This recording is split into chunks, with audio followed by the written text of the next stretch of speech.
Broadcasting live from the Business RadioX studios in Atlanta, Georgia, it's time for Atlanta Business Radio, spotlighting the city's best businesses and the people who lead them. Lee Cantor here with Stone Payton, another episode of Atlanta Business Radio. And Stone, this can be a fun one. Hey, man, this is going to be a marvelous show. Please join me in welcoming to the broadcast. First up on Atlanta Business Radio this morning, Senior VP, Recruiting Strategy and Innovation with Randstad US, Miss Jennifer Seith. Good morning. Good morning.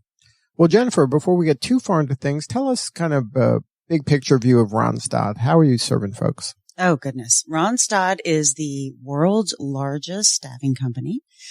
We put to work, at least in the United States, over 100,000 people a week. Wow. Yes, a week. And so we are very, very, very well poised to see what's happening in skills and see what's happening in the world of work. And that's why I'm here today to talk about the future of work and what the challenges are. So let's start. A word that's been buzzing around is called upskilling. Do you know anything about that? A little bit. Just a little bit. So upskilling, I think, is really interesting, and it's a good thing to define. I think for our listeners is it's part of an overarching definition of skills, right? Upskilling and reskilling are used interchangeably, and they're not the same thing. So if you think about upskilling, you think about the definition of retraining people in their current jobs to learn new skills to stay in their current jobs. But reskilling is very different. So reskilling is much more about teaching people in current jobs a new skill to do a different job. So you look at what a lot of companies like Amazon, right? Amazon invested, $700 million to skill workforces to learn new skills. And part of their reskilling effort was to take their warehouse workers and reskill them into new skills. So warehouse workers can now become nurses and Amazon pays for it. That's a reskill. But an upskill would be a web developer learning a new language so that they could stay with your organization and continue to work for you. That's the difference. So now in the education system we have right now, it's challenging for a lot of students to just skill, basic skills. What kind of a mindset shift is it for them when they're now being told, okay, I wasn't great at school, I got this job, and I'm doing the best I can. And then now the expectation is that what I brought to the table myself isn't enough, that I have to kind of adapt and become this lifelong learner when I might have already defined myself as somebody that learning's not my thing. Yeah. I mean, here's the deal. And it's a shift for all of us, I think, especially for those of us around this table at quote our age, right?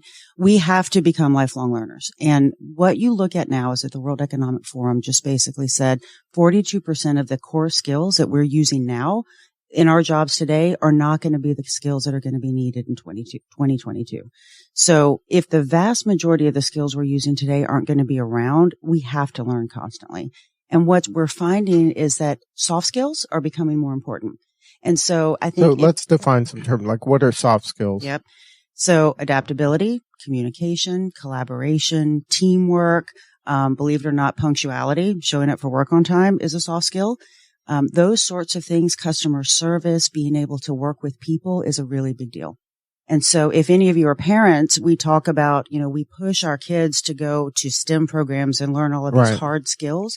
The fact of the matter is, it sounds silly, but putting them into summer jobs, working in a grocery store or at a restaurant to teach them how to interact with people is almost as critical nowadays as teaching them to go learn a web developing language. Now, is that kind of a disconnect for a lot of the young people out there because they spend so much of their time online or virtually that they don't have those kind of just human skills that maybe older folks just were forced to have because there was a lack of technology? Big time. And, I've been working with a couple of partners. Most companies nowadays are talking to partners about how can we use different online skills training courses. And I've been working with a couple of partners, and the things that I hear over and over again are they offer courses and they watch what candidates or people come to take. And people will log online and take a web development course or a customer skills course. But then they immediately go into soft skills and they take things like stress management or conflict resolution or negotiation or strategy skills. And they're watching more and more people take those skills and they're starting to push people to those skills. And as the online learning platforms do that, based on the different types of actual hard skills people take, I think young people will start to understand that it's as critical as it is. But education needs to push that as well. So now ultimately, is this something, it's kind of a chicken and egg, right? Like the employer has to encourage this, but ultimately the employee has to take the action to do this.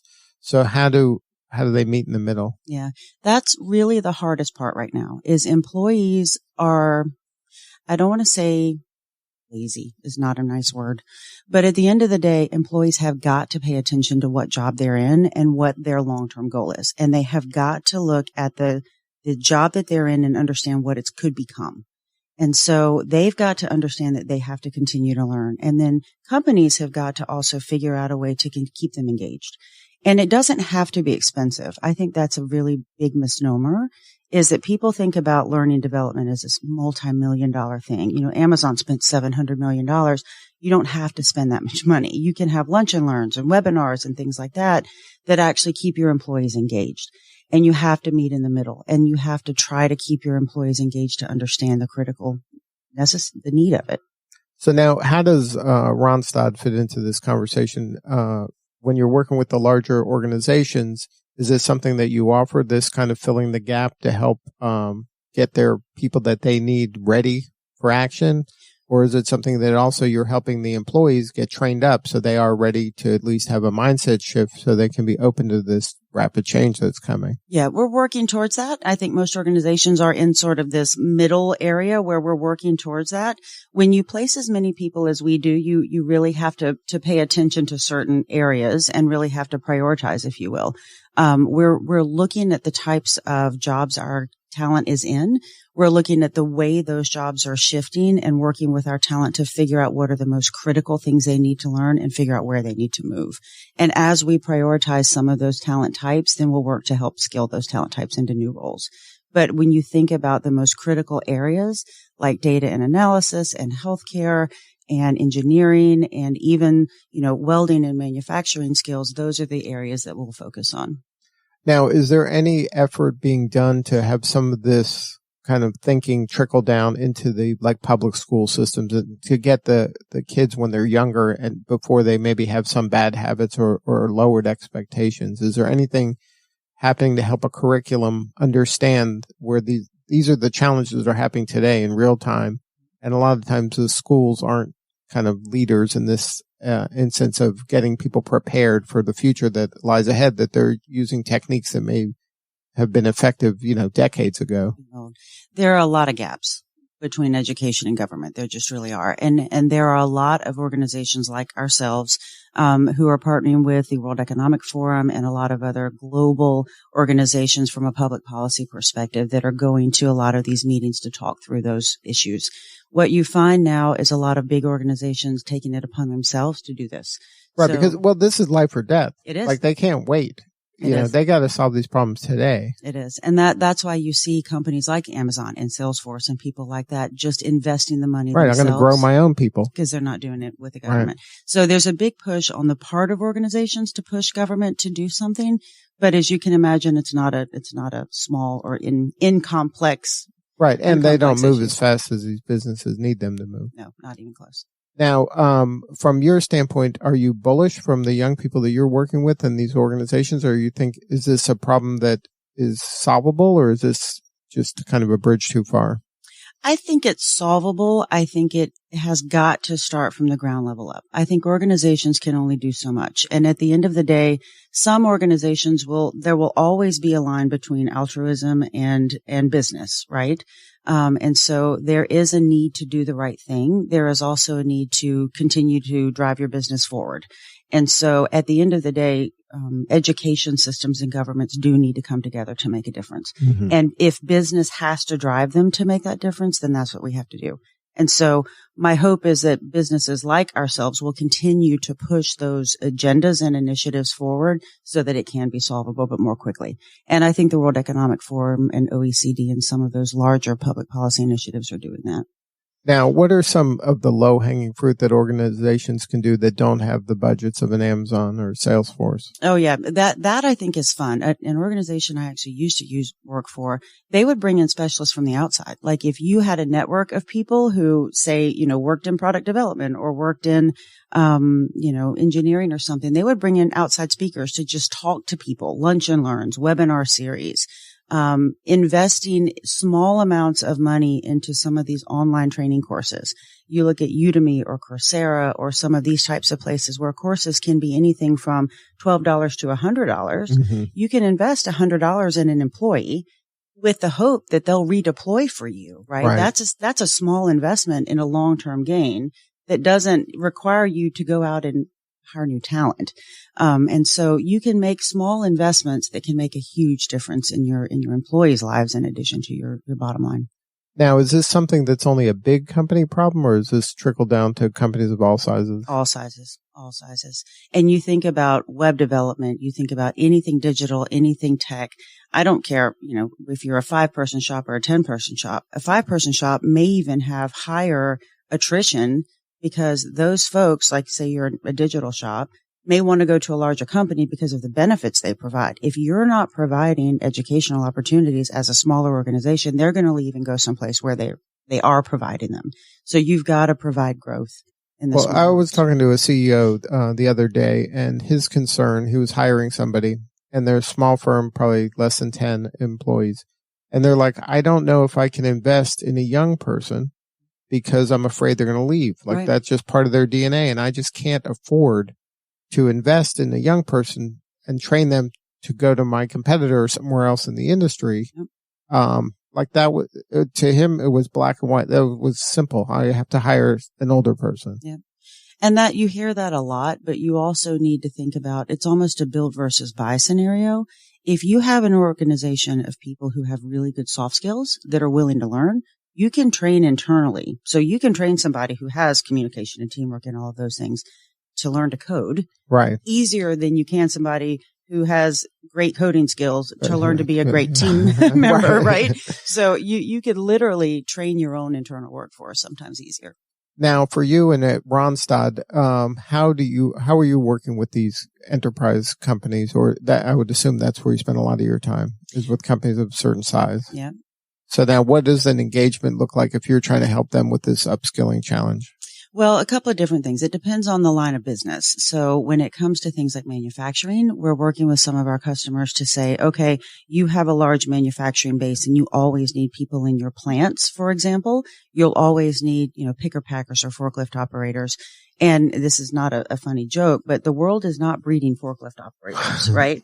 We're just not. Excuse me. And you're not going to find them the college degree in forklift operating. You're not. But at the end of the day, there are situations where you can find people who want to train into forklift operations. Mm-hmm. So we talk to those organizations. We learn what their internal upskilling and skilling looks like. And then we also talk to the local schools in some areas to find out what they're offering.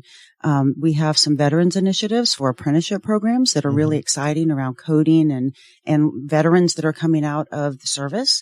And so we work with the individual organizations and individual veterans to see where they're going to as well. And then so you become kind of a matchmaker? A little bit. Yeah. It depends on the organization and the skill type, like I said, but we can become a matchmaker in that scenario. And then for you, what is the thing you need more of right now? Data and AI is the big thing from a tech perspective. So everyone needs data architects. Everyone needs web developers are the big thing. Nurses. Anybody in the care skilling. Manufacturing, believe it or not, welders, forklift operators, people in warehouses. And going back to tech, it's a lot of tech right now. And if somebody wanted to learn more, are you available to speak at organizations or help them organize these lunch and learns and things like that? Absolutely. I'd be happy to.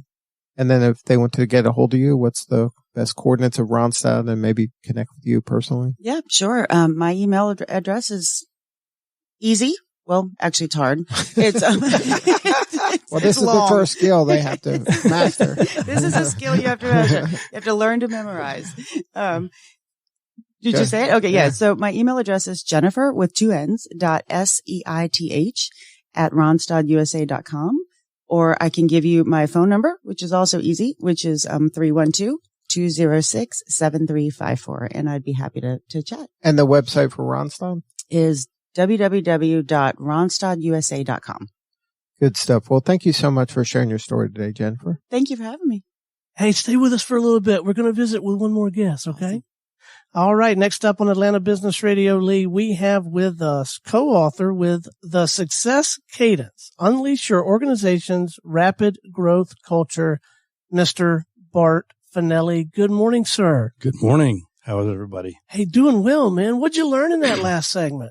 Well, I learned that Jennifer is actually a customer of the company that I work for as my day job.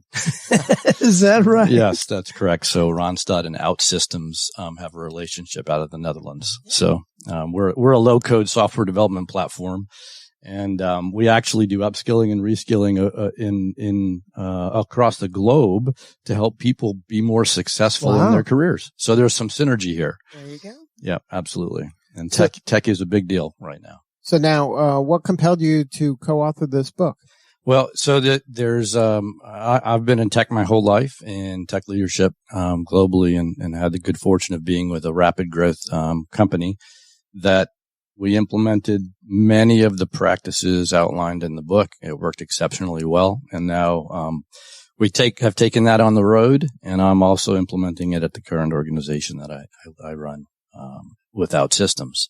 So there's a lot of synergy right here at this table. Good stuff. Well, tell us about the Success Cadence. Success Cadence is really, if you think about everybody's day job, we're all running businesses in some sort, whether you're a division of a business or you're that 10-person company that we talked about just a little while ago, where we weren't sure if we were going to train the people we had or that are young, maybe a millennial, or we need to stay with a legacy employee. Well, the whole idea is you can't scale a company unless you scale your talent, and your talent has to be coachable. They have to be willing to learn. And if they're not willing to learn, then they shouldn't be, they likely shouldn't be kept. Unfortunately, it's hard to say that, but that's a fact, because we have a responsibility to our businesses and to ourselves to grow. So coaching and upskilling and reskilling they all go together. So now, is this book for the leaders or is this book for the employees? It's for both. It is primarily a leadership book. Most of the readers today are C-level or senior executives. However, when contributors or line level leaders pick it up, they usually have something positive to say about it. They've learned something that maybe their senior executives are thinking that they can benefit from. So it doesn't discriminate. However, most executives find it useful. Now, is it one of those books that are theoretical, or are there actionable things that I can read this and I can implement this pretty quickly? My favorite question. There's no theory in the book whatsoever. It is 100% real-time application of how to scale a company or an organization from bottoms up. Okay, walk me through. Scale my Business RadioX. How would you attack it? How would I attack it? Well, so if I'm a leader in Business RadioX, then most of my employees have to have certain skills depending on what division they're in, and they have to be coachable, or they have to be willing to do it. So if I'm really focused on scaling a business, I need to take those employees and make sure they have the exact skills that I know they need to scale the company. And if they're not willing to learn those new skills, which we were talking about earlier, then I have to make a choice as an employer to either keep them and deal with their inability to be coachable, which likely affects my culture negatively, or I have to gracefully find a better alternative for their employment and then find someone that's willing to do the job. So it sounds a little bit terse, but unfortunately, business does not grow unless we are all aligned and we're operating in a very similar cadence. Now, what about a company that's small and maybe can't afford A players? Should they get a bunch of B and C players to make up for that? So it depends how you define an A player, but I'll tell you what I'll take all day long as an executive leader. I'll take someone that has the willingness to learn and grit and work hard over someone that is a real smartass and super skilled. That doesn't work. Mm-hmm. It'll kill a culture before anything. So it has to be culture fit and willing to learn. Period. If you had those two qualities, you think you can make anybody effective in an organization? Absolutely. Lifelong, back to Jennifer's comment, lifelong learning is without question the key to success and scale. And that's non-negotiable in today's world. Non-negotiable. Absolutely. Like there's no longer jobs that you'll be able to keep for any length of time, that you just do the same thing that you did yesterday and the day before. You're exactly right. That is, if there's anything that an individual listener that doesn't lead an organization can learn from this session, it's adaptability, coachability, and lifelong learning, without a doubt. So now, when a person reads this book and they start implementing these ideas and they start kind of really putting their employees under the microscope, right? Because they have to. This is tough love, right? Because, like you said, if they're not a right fit, you got to free up their future. They're not helping anybody. They have to. It's not going to be the right for that individual over time. That's if right. The company's rapidly growing, and then more and more of their kind of quirks and negative things they're bringing to the table are being shown. It's not helping them. Exactly. In fact, tough love is one way to describe it.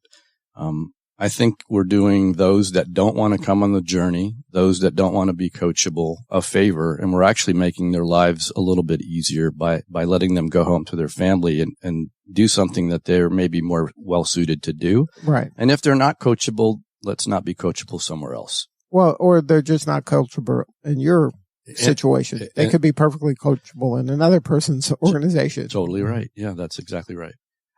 So now, can you describe some of the low-hanging fruit? We mentioned some of the scrutiny of the employees, but what are some of the other aspects of the success cadence that I can implement in an organization? So it all starts essentially with an operational calendar.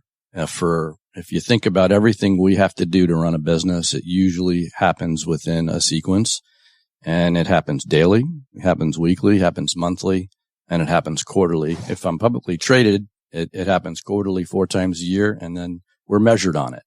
So if you're running a business that intends to be analytically driven and has to report to investors or even to our senior team, then we have to have a corporate calendar that aligns in sequence within every organization and every role. That's the easiest fix for any stagnating business. If you can get that sequence right, then running the business becomes easy. So what are some of the questions the leader asks his team or her team to get that sequence correct? Well, so since it's date driven, it's actually easier than that. If you have a reporting period, as an example, we call it a waterfall in our organization or in our company. We have a board that invests and helps us guide our business. We report to that board on a specific date every quarter. And then in sequence, there's a series of either meetings, data collection points, operational deliverables that occur all the way back to the beginning of every quarter. So how do you define the key metrics, the numbers that matter? The numbers that matter depends on the business at hand. So as an example, if it's a software revenue business or a recurring revenue business, that might be one of the variables. Then we need to stay in alignment with that particular measurable element on a weekly basis, typically at every layer in every organization globally, which requires orchestration. And if it's out of sequence, then when I'm going to report the business, typically a few percentage points matters everywhere. It starts to become very significant. So now how do you prioritize the numbers that matter in terms of, different groups and different constituents can think their numbers matter more than the others. And so how do you kind of get that alignment of saying, okay, these are the numbers, these 3 numbers, not these 100 numbers? Yeah, you usually fight that out very aggressively. That's where the A players kind of show themselves. Yeah, well, unfortunately, sometimes the A players that aren't graceful think they're A players and they end up decimating businesses. It happens all the time, or they're too forceful. So actually what you're hitting on is, we try to avoid silos at all costs in our business and in the businesses that, read the success cadence. So when organizations run as silos and don't define, their operating model together, then they clash on the numbers, and typically that becomes the decline of the business. Right, but don't most organizations think they don't have a silo problem? until the next consultant they hire or the next leader comes in and says that we had a silo problem? If any organization doesn't believe they have a silo problem, they're done. We all do. As hard as we work, it's the cadence and the sequencing of that dialogue and that exchange actually is what helps eliminate it. But it will always be an issue at certain levels within organizations.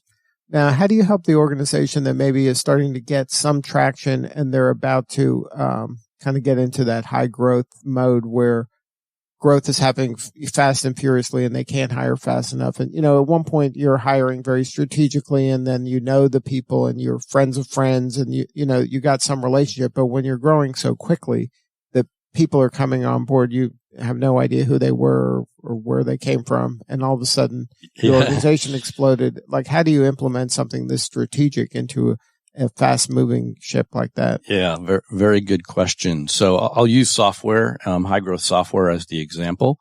One of the tenets when you're hiring is you have to hire from your own network. So therefore, that's a non-negotiable rule in your book? It's a non-negotiable in the company, in my organizations. Really? Yeah. That's hard to do. That means that puts a lot of pressure on your leadership to have really good networks. It really does. And if you hire really good leaders, they have really good networks. Should, right? They come hand in hand. That's exactly right. Yep. So you got to hire from your own network because you have skin in the game when you do that. But that's an important point that I want the listener who is the employee to understand, that it's important for them to get a good network too, because if those leaders are hiring that way, they better get on the radar of those leaders. That's right. It's all, so it comes down to personal brand. It comes down to, execution philosophy and coachability. If you're not coachable, it's pretty difficult to build a network. Mm-hmm. You usually have to fall into form with some peer executive or group that you go on a journey with, and like minds typically run together. And success mindset, typically runs together, meaning possibility over, no, that's not possible. So the possibility mindset is really key. That's actually a tenet from Sandler Training. If you're familiar with Sandler, who's the co-author of the book, they really focus high on mindset and cultural fit. And if you have the right mindset, really anything's possible, but you have to be coachable, period. Now, there's something in the book called willingness line. Can you talk about that? Yeah. So willingness, there's willingness and ability. There's two vectors, if you think of it. I can have all the ability in the world, and if I'm not willing to operate the way the company I'm working for needs me to operate to be successful, then I'm not valuable. I'm really not. Unless I'm running it and I have better ideas than everybody and I've proven that I can be successful at scale without breaking anything. The willingness component is typically cultural. However, the big focus for us is on coachability, willing to learn new things and be fair and equitable, be gracious to my partner employees or my other orgs and collaborate, expose data, rather than being a tyrant, so to speak. And that is absolutely unnegotiable. Now, your background's in sales and you're partnered with Sandler Training, which is sales training. Tell me about hiring those salespeople. Is it the same premise of, the attitude, the soft skills, and I'll train them on the details of my thing, so I can take somebody from another industry that has the right personality and maybe softer skills, and I can teach them kind of the nuances of my business because I'll be able to coach them up. You're absolutely. So the willingness side being, I think the leading indicator, of, someone being successful within a new business is definitely key.